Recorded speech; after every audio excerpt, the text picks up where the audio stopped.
semuanya, welcome to Gocha United YouTube channel. Sebentar lagi kita akan memulai ibadah online hari ini. Persiapkan diri kalian.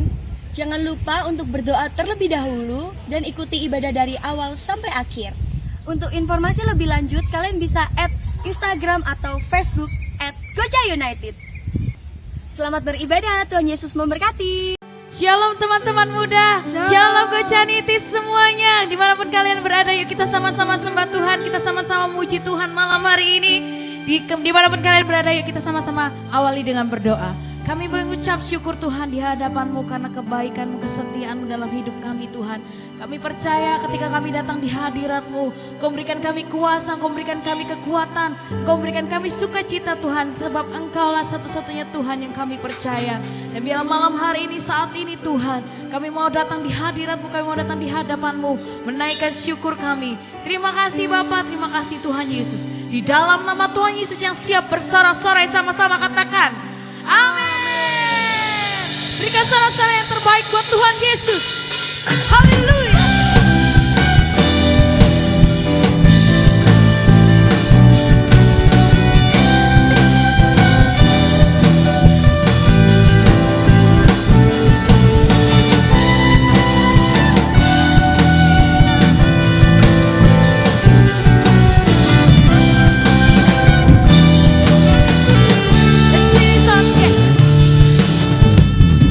Diberi kuasa dari Raja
pusat penyembahan kami Tuhan. Kami mau bersyukur di hadapan-Mu, membawa seluruh hidup kami, membawa penyembahan yang terbaik. Ini setiap hati kami Tuhan, kami mau berjumpa dengan Engkau. Kami mau mengalami kehadiran-Mu dalam hidup kami.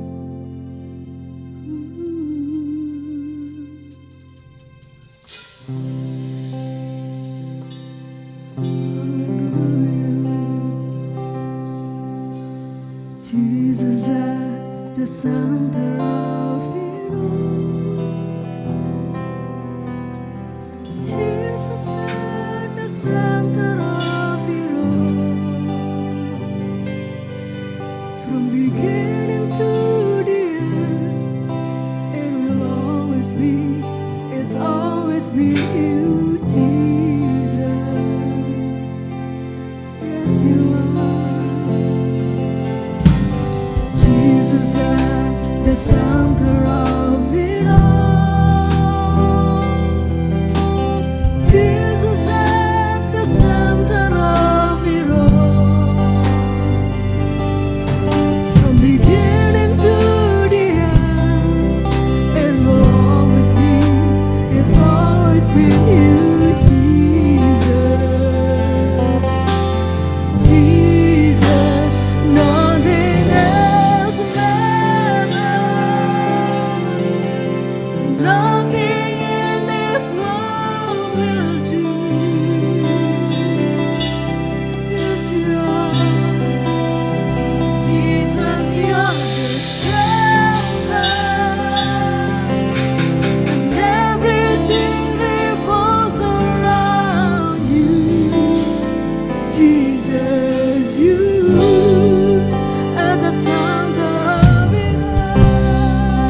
pusat segalanya di dalam hidup kami. Kau pusat segalanya.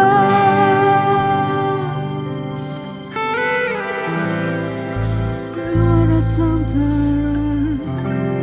you are the center. Yes, you are. Jesus, be the center of my church. Jesus, be the center of my church. And every knee will bow, and every tongue shall confess you, Jesus, Jesus, Jesus, say Jesus, Jesus, you are Jesus, Jesus, you are my Lord, Jesus, oh Jesus, Jesus, Jesus, my heart. From my heart to the heavens, Jesus, Jesus, it's all about you. Yes, it's all about you. From my heart to the heavens, Jesus, Jesus, it's all about you. Yes, it's all about you. From my heart to the heavens, Jesus be the center. It's all about you. Yes, it's all about you.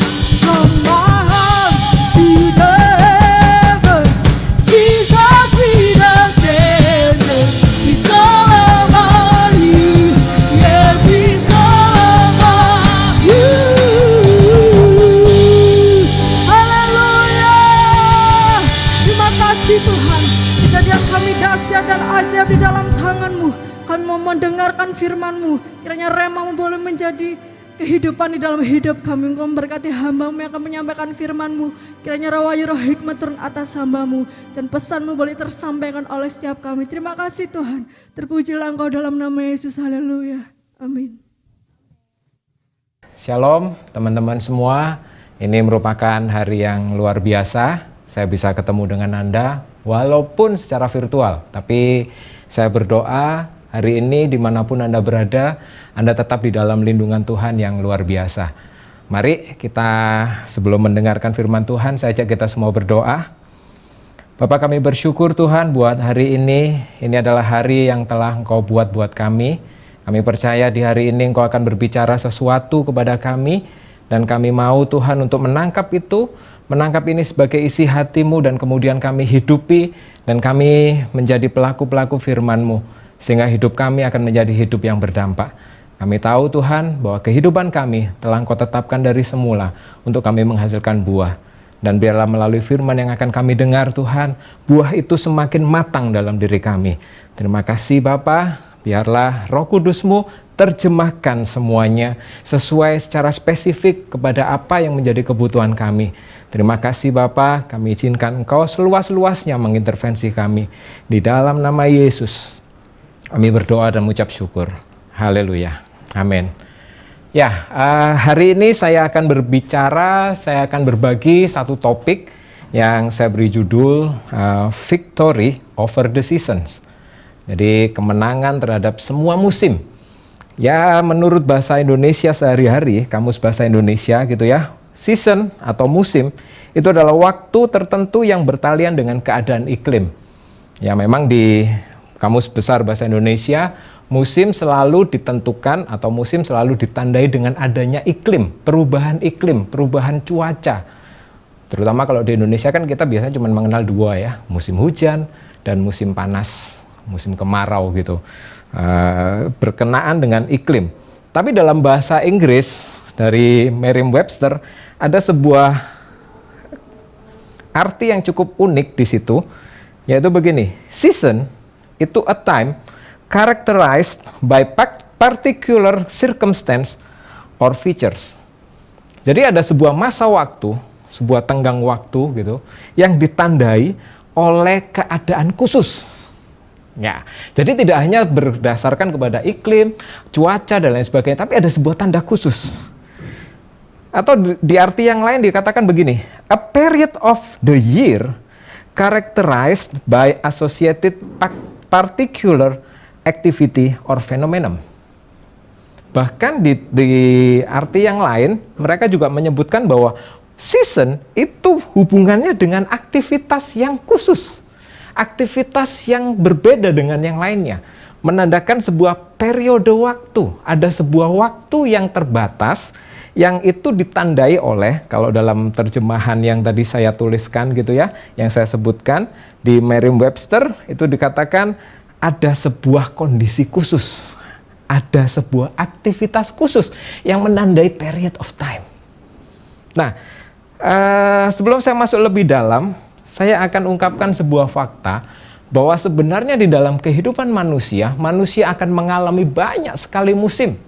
Contohnya, waktu masih bayi, musim baby gitu kan. Baby biasanya ya lucu gitu kan, minta makan biasanya nangis dan orang tuanya responsif terhadap itu. Mereka selalu akan memberikan apa yang dibutuhkan oleh sang bayi. Nah, terus kemudian mulai masuk sekolah ada masanya ujian dan lain sebagainya, terus mulai bekerja dan lain sebagainya. Dalam kondisi-kondisi musim manusia, ya berdasarkan usia tadi, ada hal spesifik yang khusus. Dan tahukah saudara, tanpa sadar ada banyak orang yang menjadi korban terhadap musim-musim itu. Contohnya, mungkin kita memahami atau kita punya teman mungkin, beberapa teman gitu ketika mereka masih masa sekolah gitu. Saya dulu aktif sekali di Persekutuan Doa SMA gitu. Terus teman-teman saya yang seusia saya waktu itu ketika mereka sudah mulai kuliah, ya mau nggak mau, saya melihat kehidupan mereka tidak seperti dalam tanda kutip. Waktu itu saya hanya terbatas melihat mereka sebelumnya aktif sekali di dalam mereka pelayanan. Wah, di PD gitu ya. PD mulai jam 4, mereka sudah datang jam 2. Wes, luar biasa. Terus ketika mulai kuliah, mereka sudah mulai menghilang. Di kuliah, tidak terdengar lagi mereka aktif di PD. Belum lagi ketika mereka sudah mulai bekerja. Wah, sudah tambah hilang lagi. Rasanya waktu masih sekolah, keinginan utamanya itu menyenangkan hati Tuhan. Wes. Dan mereka sangat berantusias sekali gitu. Tapi ketika sudah mulai bekerja dan kemudian mereka dapat dalam tanda kutip uang, akhirnya mulai bergeser. Dan itu yang saya sebut sebagai korban dari musim. Ada orang-orang yang ketika bekerja, mereka mulai terhanyut dengan kondisi dunia. Sehingga ketika dalam masa itu, di musim itu, musim mereka sudah mulai bekerja, mereka tidak menjadi pemenang. Buktinya apa? Mereka mulai menghalalkan berbagai macam cara. Yang sales misalkan, supaya dapat omset gede gitu ya. Ketika datang ke toko bilang, Pak, nanti di notanya ditulis sekian. Loh, padahal anak Tuhan. Apakah itu tidak terjadi di sekitar kita? Ya, saya yakin yang melihat video ini tidak ada. Ya paling tidak nggak ada yang ngaku kan nggak kelihatan gitu kan.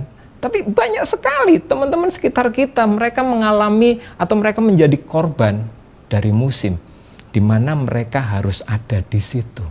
Dan mereka nggak bisa menghindari hal itu.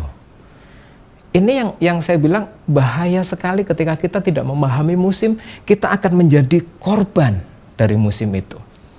Nah, saya mengambil satu contoh tokoh Alkitab yang mereka itu mengalami kemenangan atas musim hidup mereka. Cerita dari Daud. Mari kita buka di dalam Kisah Para Rasul 13 ayat yang ke-36. Sebab Daud melakukan kehendak Allah pada zamannya. Lalu ia mangkat dan dibaringkan di samping nenek moyangnya dan ia memang diserahkan kepada kebinasaan. Dalam versi Amplified Bible itu dikatakan seperti ini. For David, after he had served God's will and purpose and counsel in his own generation, fell asleep. Nah, coba perhatikan dari ayat yang tadi barusan saya baca.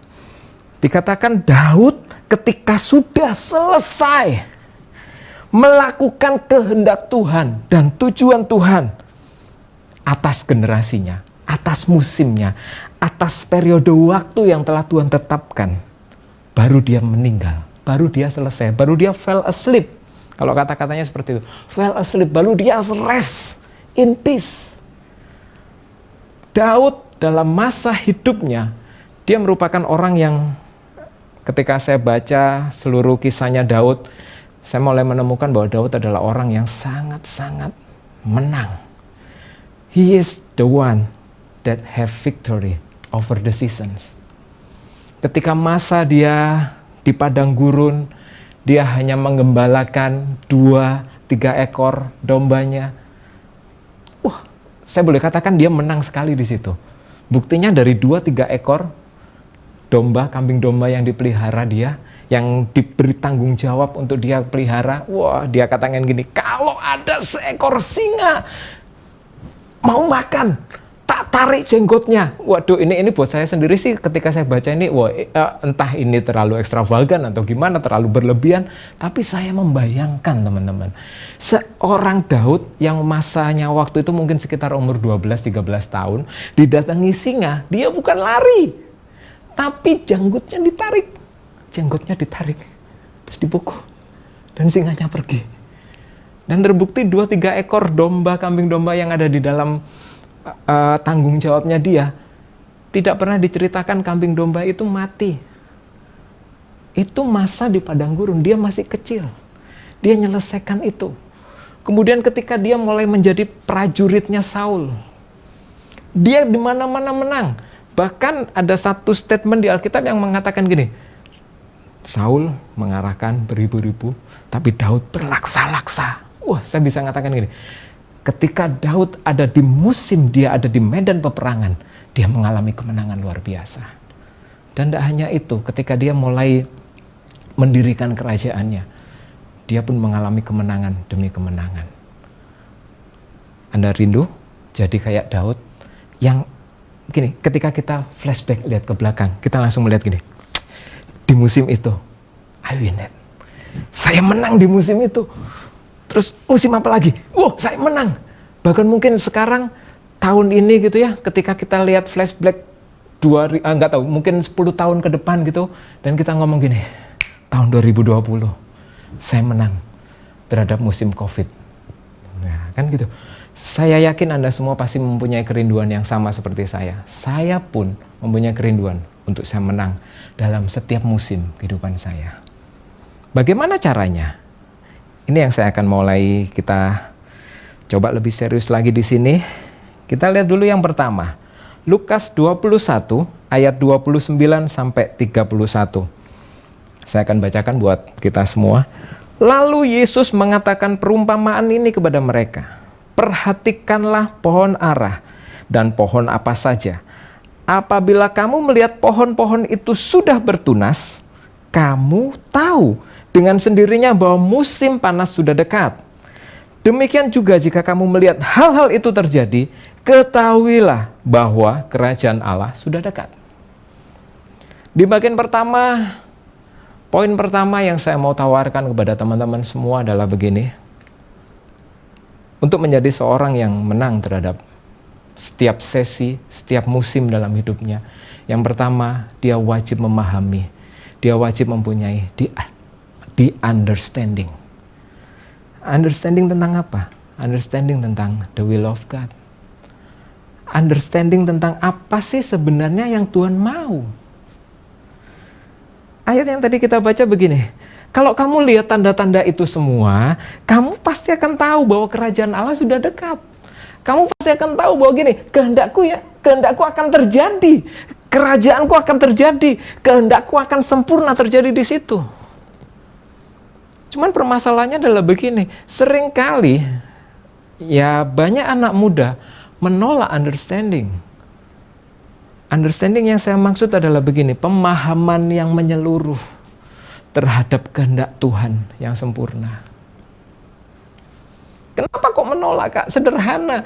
Karena untuk dapat understanding itu yang seringkali berat.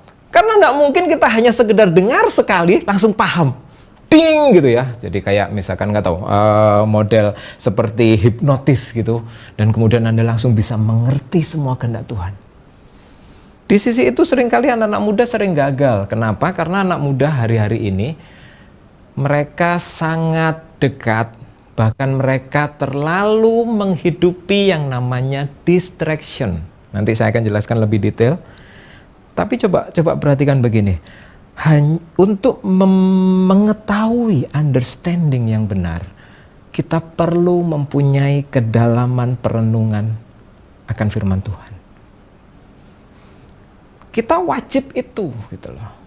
Karena apa? Karena Tuhan sudah berbicara sangat jelas, sangat detail dari mulai perjanjian lama dan perjanjian baru. Dan sekarang kita hidup di masa perjanjian baru.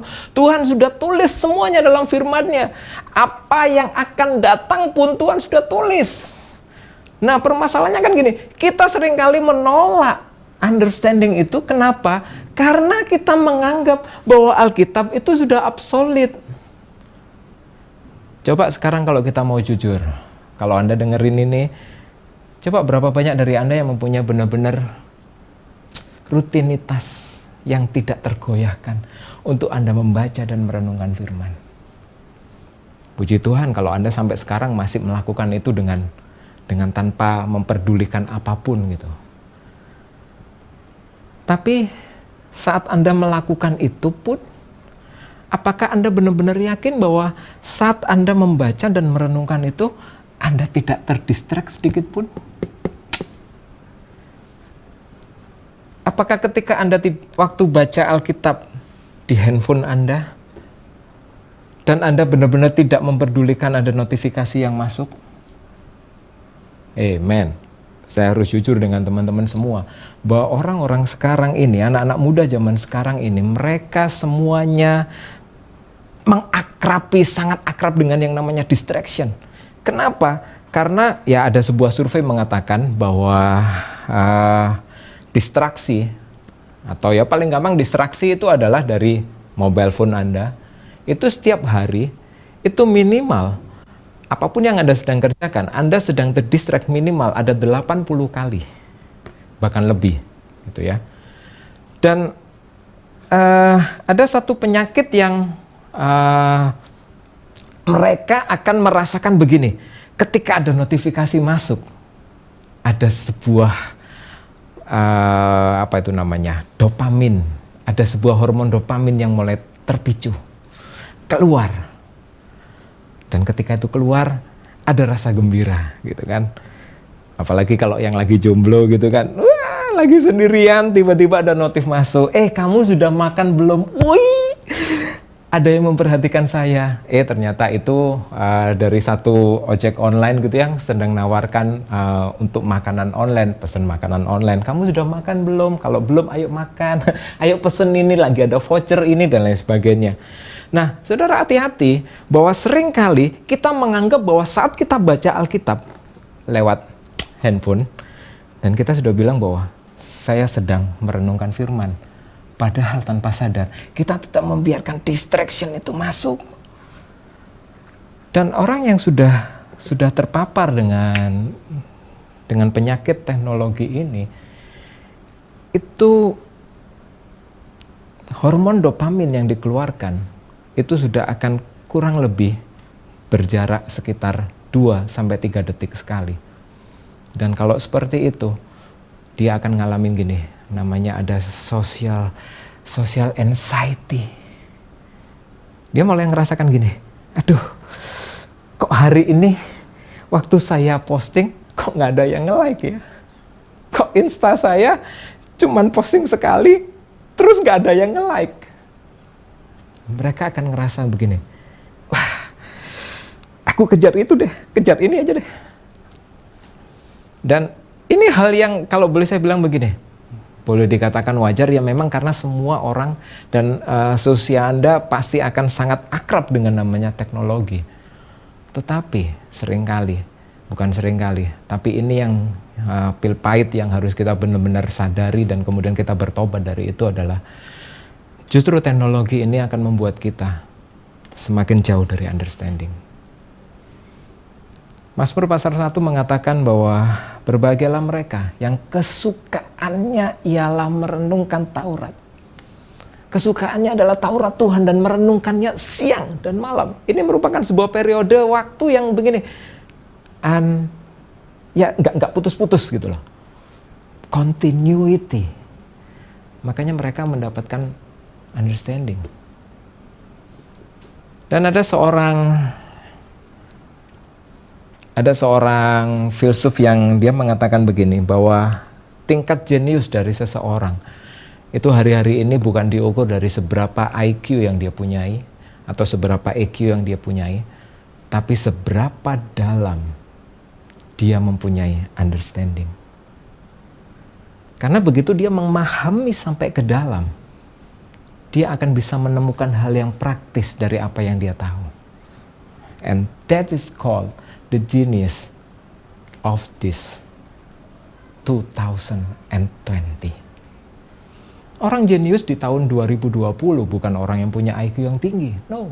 Tapi karena mereka memahami sesuatu sampai dalam dan kemudian bisa mengaplikasikannya secara praktis. Anda mau menjadi victory over your seasons? Get the understanding. Yeremia 8 ayat ke-7 ini cukup ngeri gitu ya. Dikatakan begini, bahkan burung-burung ranggung di udara mengetahui musimnya. Burung tahu musimnya. Burung tekukur, burung layang-layang, dan burung bangau berpegang pada waktu kembalinya. Tetapi umatku tidak mengetahui hukum Tuhan. Salah satu acara di televisi yang saya sangat suka itu adalah National Geographic yang wild gitu ya, yang tentang hewan-hewan liar. Dan sangat unik melihat bagaimana mereka tiba-tiba sangat paham bahwa ini sudah berganti musim, sudah akan berganti musim. Ada ikan yang ikan salmon gitu ya, ketika mereka sudah tahu bahwa ini adalah musimnya mereka beranak pinak, mereka menerjang ombak. Dia justru dari perairan yang tenang, dia kemudian berenang melawan arus di hulu sungai. Untuk apa? Mereka tahu musimnya. Nah hanya itu, banyak sekali. Kalau di ayat tadi kita baca, burung ranggung, burung tekukur, burung layang-layang, burung bangau, mereka tahu semua ini musimnya apa dan mereka bertindak sesuai dan mereka punya understanding. Sehingga mereka nggak pernah dikatakan penguin yang salah masuk ke Afrika dan mati, salah migrasi. Atau nggak tahu burung apa, burung bangau mungkin. Dia salah migrasi, harusnya dia migrasi ke selatan karena sudah waktunya. Tapi dia telat dan kemudian dia pergi ke utara. Padahal waktu itu di utara lagi musim dingin. Dan dia mati di situ. Gara-gara apa? Gara-gara burung bangau nggak paham musimnya. Dan tahu nggak teman-teman, bahwa kita seringkali justru jauh lebih parah dari burung-burung itu. Jauh lebih parah dari hewan-hewan itu. Mereka paham sekali ini sudah waktunya ini sudah waktunya kita harus bermigrasi, kita harus keluar dari negeri ini karena negeri ini sedang mengalami sesuatu. Mereka migrasi karena musimnya memang harus migrasi. Tapi manusia seringkali hanya menganggap begini, gampanglah, itu nanti saja. Makanya yang seringkali jadi korban itu manusia. Pahami, punyai sebuah, putuskan hari ini untuk teman-teman mulai mengambil langkah praktis. Ketika Anda saat teduh, benar-benar saat teduh, namanya saat teduh, benar-benar saat teduh, matikan semua handphone. Kalau mau baca lewat handphone, jangan dimatikan handphonenya, nanti susah bacanya. Matikan atau switch handphonenya ke airplane mode. Bahkan waktu khotbah, dengerin khotbah, switch ke sana dan coba benar-benar get the understanding. Daud sangat memahami ini masa apa, dan dia bertindak secara tepat. Hati-hati, saya berdoa supaya Anda semua bisa memperoleh understanding ini. Renungkan itu benar-benar. Jadikan Alkitab, kalau saya tulis di sini di note saya itu adalah begini. Jadikan Alkitab sebagai sumber utama. Dari apapun. Alkitab harus jadi sumber yang utama. Jangan pernah merasa bahwa Anda sudah dalam tanda kutip cukup puas dengan pagi Anda berdoa dan kemudian Anda saat teduh membaca satu bagian, satu porsi yang ditulis di situ dan kemudian selesai. Tapi coba ambil satu ayat dalam satu hari, kunyah itu terus, bayangkan, renungkan itu terus dalam satu hari, dan coba ambil langkah praktisnya dalam satu hari itu. Kalau gagal gimana? Ulangi besok. Besok ambil lagi satu ayat lagi, renungkan terus, habiskan di situ, benar-benar renungkan habis. Ambil satu langkah praktis. Kalau masih gagal Kak, ulangi lagi. At least ketika Anda berhasil, Anda ada satu ayat Alkitab yang Anda get the understanding, Anda dapatkan understanding full, dan kemudian Anda terjemahkan dalam langkah praktis. Dan itu akan menjadi gini, itulah yang disebut dengan firman yang menjadi bagian hidup kita. Kita menjadi pelaku firman. Ambil hari ini sebuah keputusan itu. Jadi jangan sampai terus akhirnya cuman sekedar, pokoknya aku baca Alkitab, pokoknya ini, enggak. Aku harus ngerti satu. Ya mungkin gini lah, ambil satu bulan, satu ayat, renungkan di situ, habisin di situ, praktekkan, sampai benar-benar gini, bulan depan saya harus jadi orang yang menghidupi ayat ini. Get your understanding. Begitu Anda dapat understanding, Anda akan mulai memahami ini musim apa. Yang kedua, saya akan secara cepat bagi buat teman-teman. Yohanes 1 ayat 16. Karena dari kepenuhannya kita semua telah menerima kasih karunia demi kasih karunia. Ayat ini sederhana sekali mengatakan bahwa ini Yohanes pasal 1 ini bicara tentang Yesus sebagai anak Allah, dan Yesus adalah firman, dan kemudian dari Yesus yang adalah firman Allah itu menjadi manusia, dan karena kepenuhan Yesus yang ada dalam hidup kita, kita akan mengalami begini, kita akan menerima satu kasih karunia kepada kasih karunia, kepada kasih karunia, kepada kasih karunia, dan seterusnya. Berhubungan dengan musim, ketika Anda ada di satu musim, mulai belajar untuk yang kedua, Anda berdoa meminta kasih karunia Tuhan. Aku sudah berdoa minta kasih karunia Tuhan. Aku sudah minta, tapi kayaknya Tuhan diem aja. No, jangan salah teman-teman, bahwa begini, ketika kita meminta kasih karunia Tuhan tidak datang dalam bentuk begini, kita diam saja dan tiba-tiba kita bisa melakukan sesuatu. Kalau saya ibaratkan adalah begini, saya adalah seorang atlet lompat tinggi. Saya berusaha, berdoa, get the understanding, saya minta kasih karunia Tuhan sepenuhnya. Dan kemudian saya mendapatkan bahwa gini, Tuhan memberikan jatah kasih karunia. Ini hanya ilustrasi teman-teman. Jatah kasih karunia ke saya. Ketika saya melakukan loncatan gitu ya, loncat tinggi, Tuhan ngomong, kamu tak kasih karunia. Kamu bisa lompat 10 cm lebih tinggi.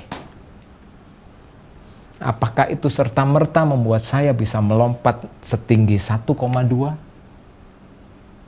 Jangan salah teman-teman. Kasih karunia Tuhan yang tadi itu ilustrasinya adalah gini, Tuhan berkata kasih karuniaku, kamu akan mampu melompat 10 cm lebih tinggi. Lah kalau saya punya target saya harus bisa lompat 120 cm, maka saya harus berusaha supaya loncatan saya sampai ke 110 cm. Dan biarkan Tuhan yang nambahkan 10 cm-nya. Seringkali kita menganggap hal yang salah dengan kata-kata kasih karunia. Kita seringkali menganggap bahwa kasih karunia itu adalah kita diam saja dan tiba-tiba kita bisa melakukan sesuatu. No, bukan. Yang saya pelajari karena sekitar beberapa tahun yang lalu, saya aktif di dunia martial arts, saya sangat paham gitu loh, bahwa arti kasih karunia yang sesungguhnya itu adalah kita harus do the max and then let God do the rest. Kita nggak akan mungkin mengharap Tuhan do the rest kalau kita nggak do the max.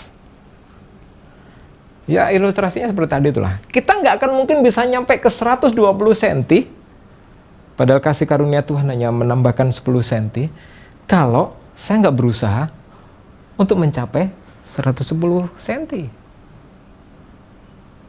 Teman-teman, ayo di bagian yang kedua ini kita mulai melihat begini. Saat ini Anda ada di season apa? Saat ini Anda ada dalam masa apa? Yang spesifik berbeda dengan masa-masa yang lain. Mungkin Anda saat ini sedang sekolah. Masih SMA mungkin. Atau SMP. Coba perhatikan. Berdoa untuk meminta kasih karunia Tuhan. Itu berarti begini.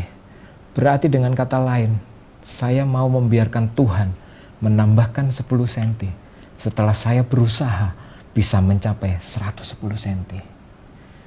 Anda mungkin yang sekarang ini lagi kuliah. Coba cek, kuliah Anda sudah sampai semester berapa? Apakah Anda akhirnya terus, pokoknya sekedar lolos? Atau Anda berusaha? Nah, di bagian kedua ini saya kepingin untuk begini, kita mulai melihat bahwa untuk menjadi pemenang dalam satu sesi ini, sesi kehidupan Anda harus tahu Anda sedang menghadapi apa dan berusahalah maksimal di situ. Karena semakin Anda maksimal, Anda akan semakin lihat kasih karunia Tuhan yang luar biasa terjadi dalam hidupmu. Contoh Paulus dalam 1 Korintus 1 ayat 11 mengatakan bahwa aku melakukan lebih dari itu semua. Aku mengikut Yesus sama. I imitate Jesus. Jadi kalau Yesus menderita, aku juga. Bahkan di bagian lain gitu ya, dikatakan kamu karam kapal, aku sudah ngalaminya 3-4 kali.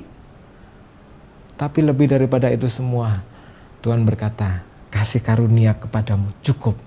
Saya mulai membayangkan begini. Bayangkan ya, kalau kalau suatu saat Anda pergi naik kapal, sekarang mungkin jalur kapal yang ada kan dari sini mungkin ke Medan gitu ya, ke Sumatera gitu, dari Perak ke Sumatera misalkan. Dan kemudian di situ, waktu Anda naik, nggak tahu mungkin sama keluarga atau Anda sendiri gitu, ternyata kapalnya kecelakaan, kapalnya karam. Dan Anda satu-satunya orang yang hidup. Pertanyaan saya sederhana. Kalau kemudian ada orang nawarin Anda, oke deh kamu pergi deh ke Medan, ini tak bayarin tiketnya naik kapal. Mau? Saya yakin kita pasti akan berpikir 1, 2, bahkan ribuan kali. Karena apa? Karena ada trauma. Paulus sekali karam kapal, dia pergi lagi. Karena dia tahu, dia harus bekerja secara maksimal untuk dia mengabarkan Injil. Dan karam kapal kedua, dia tetap berani naik lagi kapal. Iya kak, kan waktu itu dia adanya cuma kapal. Iya benar, adanya cuma kapal. Tapi yang saya mau garis bawahi adalah begini, Paulus dalam segala keterbatasannya, dia mau melakukan yang terbaik. Termasuk toh itu adalah yang terbaik adalah membuang segala traumanya dia. Untuk apa? Untuk dia mengalami kasih karunia Tuhan. Dan dia menang dalam musim itu. Atau pernah tahu cerita waktu Daud ketika menang dalam sebuah pertempuran, dan ketika dia pulang, ternyata home base-nya, hometown-nya, tempat tinggalnya sedang dirajah oleh lawannya, dan semua rakyat yang sisa di situ, anak dan istrinya, semuanya ditawan. Dan semua orang nyalakan Daud, ini gara-gara kamu. Daud mau dilempari. Apa yang dia lakukan, teman-teman? Dia berdoa di sana, minta kasih karunia Tuhan. Dan kemudian ketika dia tahu bahwa gini, kasih karunia itu mulai ada, dia berkata sama anak buahnya, prajuritnya, kita maju, kita rebut kembali. Oh, bagi saya waktu itu nggak gampang. Karena apa? Semua prajurit, orang-orang sekitarnya Daud sudah ngomong, tak bunuh kamu, tak lempari kamu. Tapi Daud berani melakukan yang maksimal. Dia berdoa, minta kasih karunia Tuhan. Dan ketika dia sangat yakin bahwa kasih karunia Tuhan menyertai dia, dia berkata gini, rebut lagi yuk. Kita lakukan lagi yang maksimal. Ayo kita berjuang lagi. Ayo kita bertempur lagi. Dan Anda tahu, end of story, semuanya berhasil direbut. Semuanya kembali ke hometown-nya, ke daerah Siklak, dan di situ mereka merayakan Tuhan yang luar biasa. Kalau mau jadi pemenang, sederhana, do the max. Do the max, langkah praktisnya apa? Jangan cengeng, teman-teman. Jangan cengeng. Satu kali gagal, lakukan terus. Satu kali gagal, lakukan terus. Ketika Anda memahami, Anda punya understanding about the season, dan kemudian Anda melakukan yang maksimal dan minta kasih karunia Tuhan bekerja melalui Anda di dalam musim hidupmu saat ini yang sedang kamu hadapi, saya sangat meyakini engkau pasti keluar sebagai seorang pemenang. Dan saat engkau keluar dari pemenang menjadi pemenang, engkau masuk ke season yang baru, engkau hanya tinggal bertanya, Tuhan, apa lagi yang aku harus kerjakan? Ini masa di mana engkau harus bekerja lebih dahsyat lagi. Ini masa di mana kita mengalami perubahan yang sangat dramatis. Perubahan yang sangat besar. Disruption. Bahkan dalam segi ibadah. Kita yang biasanya bisa ketemu, sekarang kita harus online. Kira-kira apa yang bisa kita kerjakan secara maksimal dalam mode ibadah seperti ini? Coba mulai berpikir. Coba mulai merenungkan. Tuhan, apa yang aku harus kerjakan? Supaya paling nggak gini, saat ini kita ibadah online. Kita nggak saling ketemu. Tapi kita tetap bisa memenangkan jiwa loh. Kita tetap bisa membuat, dalam tanda kutip, ibadah kita menggairahkan. Tidak hanya sekedar terlihat dari seberapa banyak viewernya. No, bukan dari sisi itunya. Tapi seberapa Anda bisa capture, Anda bisa tangkap kegairahan orang-orang. Kita perlu berpikir akan hal itu. Anda yang sedang sekolah, Anda yang sedang kuliah, Anda yang sedang bekerja, atau mungkin Anda yang sudah mulai berkeluarga, memasuki masa-masa berkeluarga, masih ya apa ya, keluarga muda. Anda belum punya anak, mulai bertindak, temukan suatu langkah di mana Anda bisa menjadi maksimal di musim itu. Dan lihatlah kasih karunia Tuhan akan membuat engkau menjadi pemenang. Sederhana, 2 langkah praktis yang saya mau tawarkan buat Anda untuk menang dalam segala macam sesinya. Yang pertama, get the understanding. Jadikan Alkitab sumber utama. Yang kedua, berdoa minta kasih karunia Tuhan. Yang itu berarti bukan hanya Anda diam, tapi Anda berusaha maksimal. Yang lagi sekolah, jangan puas dengan nilai 7. Jangan puas dengan nilai 8. Bukan berarti terus akhirnya saya mengajari Anda untuk menjadi greedy, menjadi tamak. No, bukan masalah itunya. Tapi Anda harus bisa gini, apakah ini sudah maksimal dari saya? Yang bekerja, apakah ini sudah maksimal dari saya? Kalau belum, push terus. Push to the max. And let God do the rest.